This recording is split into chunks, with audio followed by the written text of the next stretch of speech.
Welcome to Sports Extra. I'm Lee Jeffries. What even is a vol? Good morning and welcome to Sports Extra. I'm Lee Jeffries. Truly a weekend of high highs and low lows for Carolina athletics. Welcome to Sports Extra. I'm Lee Jeffries.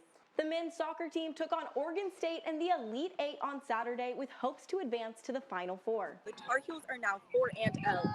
I can't wait to see how the rest of this day goes for the Heels. That's it here in Cary. I'll toss it back to you all in Chapel Hill. Greenlow is going to buckle out of her 1.5. She can't get the full rotation on her front tuck, which causes her to fall. Turning to the women's team, Macy Bell celebrated her birthday as the ACC Defensive Player of the Week. And then what do you see in store for your future? So now that I know that I can do it, I want to do it again.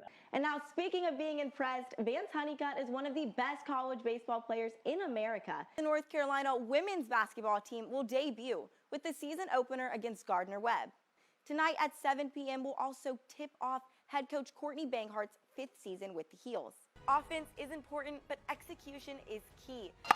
Romay and Sienna Ricardo are part of UNC field hockey history.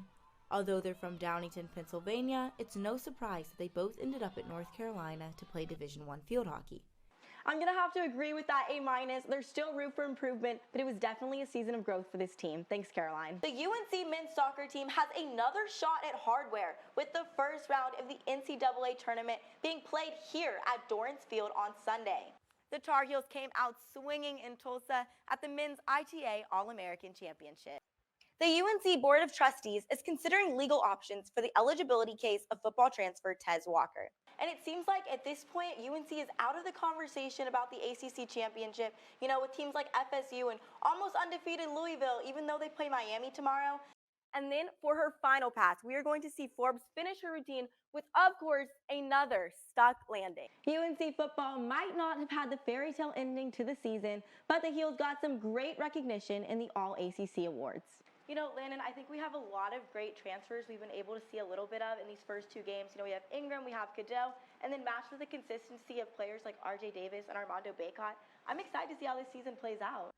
On floor, Nowhere begins with a round-off, backhand spring, double pike. She brushes it off like it was nothing. The Heels are coming off a nail-biter against a mediocre Duke team. I'm going to have to agree with that D+. I think the only highlight was barely beating Duke. Tune into Sports Extra on Friday for a preview of another exciting weekend of Carolina athletics.